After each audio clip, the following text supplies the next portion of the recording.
Why is he out? Was a taser deployed? Your Honor, when the I think that's either yes or no. Was a taser deployed? Your Honor, as soon as saw him, she Mr. pointed the Evans. taser at him. He was running and pointed the taser. I didn't ask that, Ms. Gaines. I did not ask that. Was the taser deployed? Yes, it was. Did an officer have to draw their weapon? I did not see that. I could not see that on the video. Again, Your Honor, he's 20 years old. He has no prior history on an unarmed young man. I mean, Ms. Gaines, I don't get it. Brett walked into court facing charges for assaulting 2 officers and his ex-girlfriend, leaving 1 officer injured.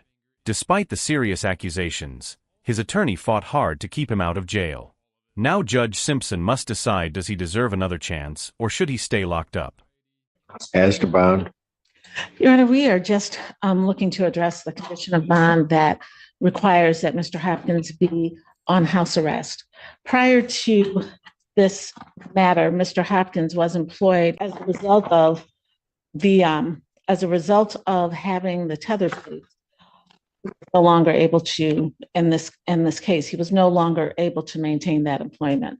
He is hoping to be able to get new employment, and is asking that the court consider a no go-to order, a no contact order, or anything of that nature.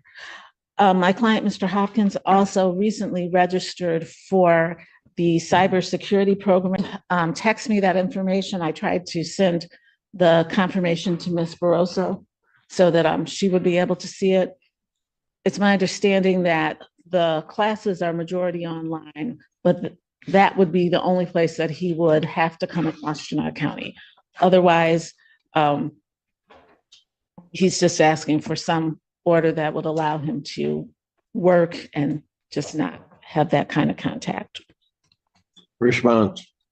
Your Honor, the bond in this case was set at $5,000 cash or surety when we requested a $50,000 bond.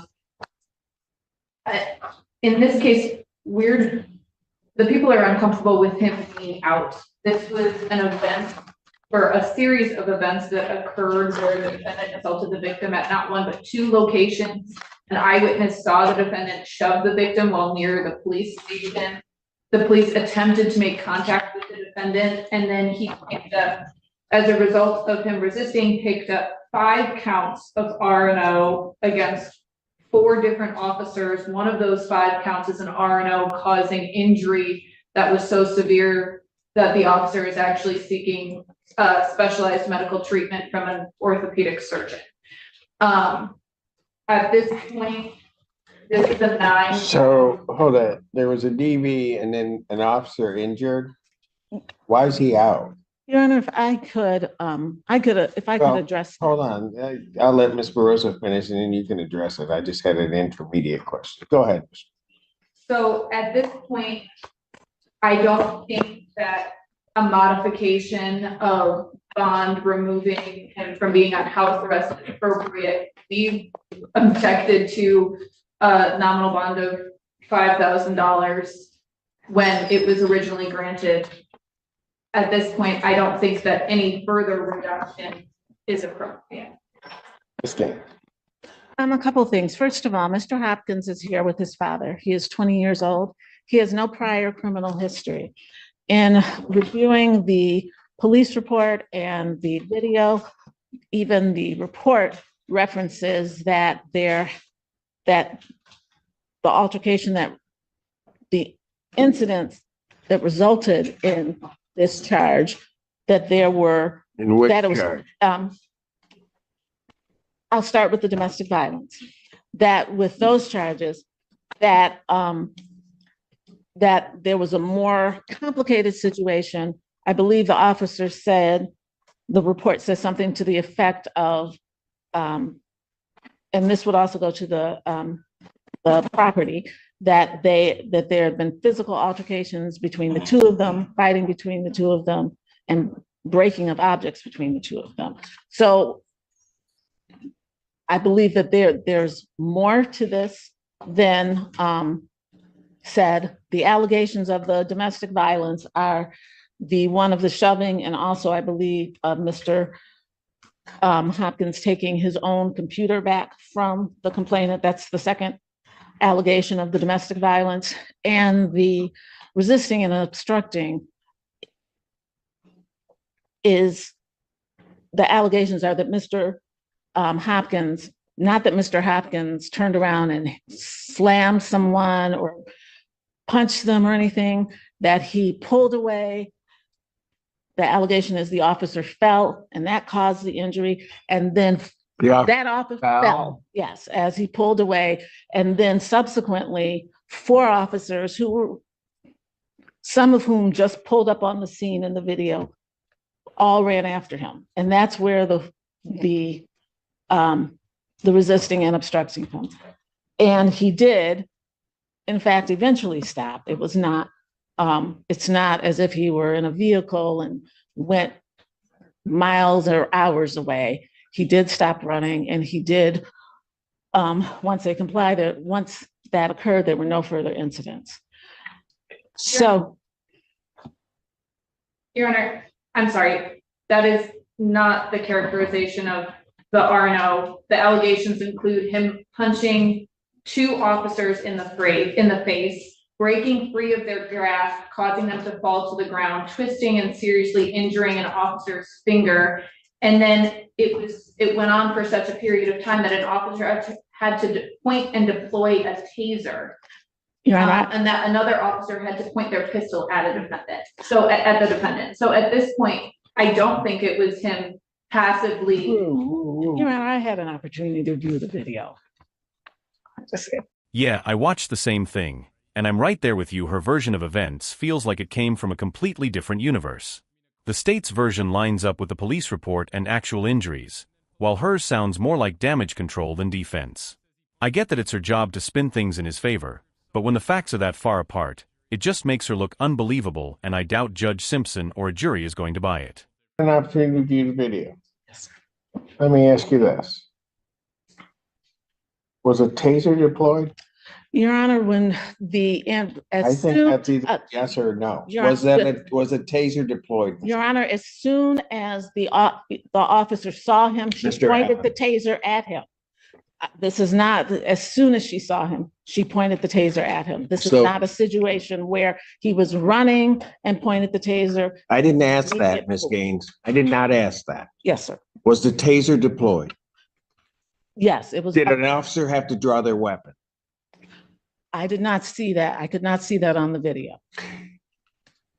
Ms. Burrows, are you indicating an officer had to draw their weapon? That is what was indicated to me in the file, Your Honor. Yes. And then there's an officer that's injured. Again, we'll ask the question. I don't know why this individual's out.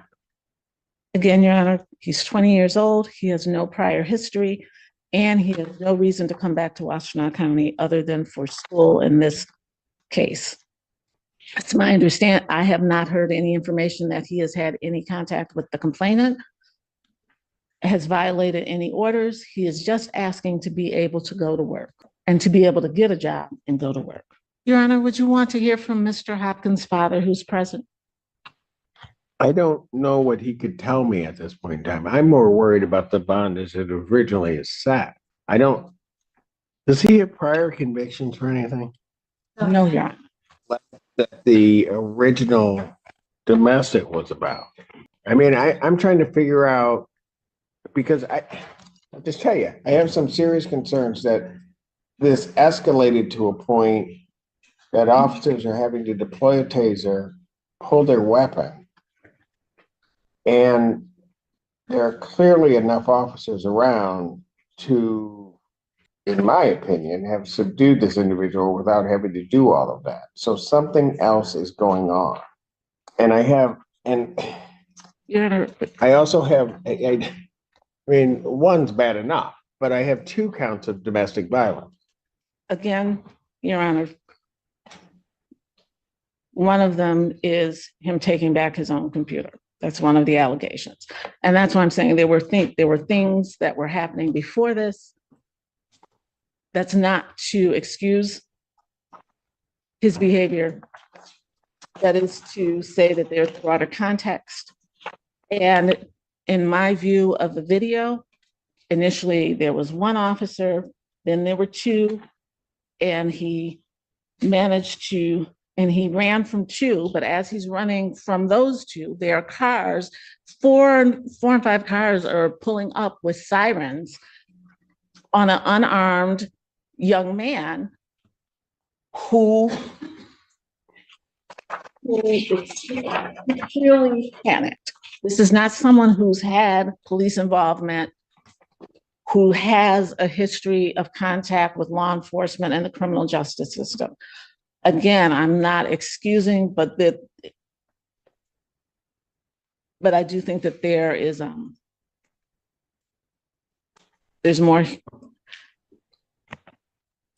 I think there are more nuances to this than the prosecutor does. Well, explain some of those then. Because I've got a victim of a DV that's injured. She is not, the domestic violence person is not injured. It was the shove and the taking of there's no injury to her. Domestic violence are 2 misdemeanor counts. That is felonies correct. here are 5 counts of Yeah, I see that. Are no causing it. Maybe I misread that on the report, but Yes. the injury to the finger that's the officer. That's correct. Thank you. I don't understand this. I mean, there's a lot I don't understand. How,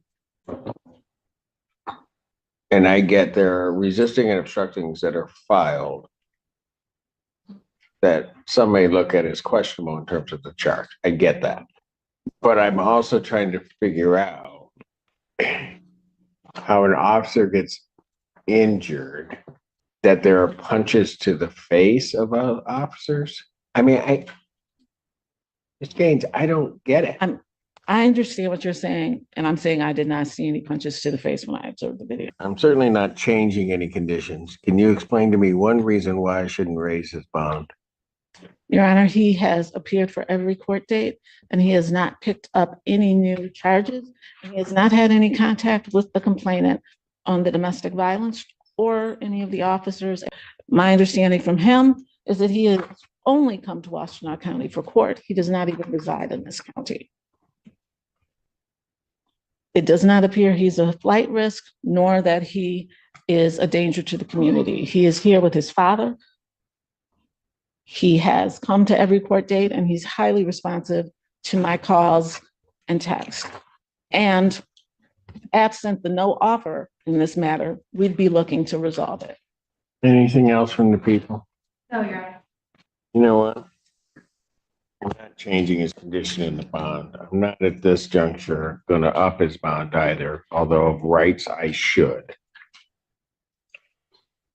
Of rights, I don't think he should be out around tethered or not, given that behavior. But I'll let Judge Perry deal with that after she hears the preliminary examination. Bond will continue. Motion for bond reduction or changing condition is denied. Thank you. That's a solid breakdown. You nailed why the defense's "he's just a kid" angle doesn't work here. At 20, assaulting his ex and then 2 officers isn't immaturity, it's a full-on pattern of violent behavior. The excuses about work and youth only made her look weak, and honestly, it probably hurt her credibility more than helped her client. Violence against officers is one of those things judges almost never let slide, so jail time feels inevitable here.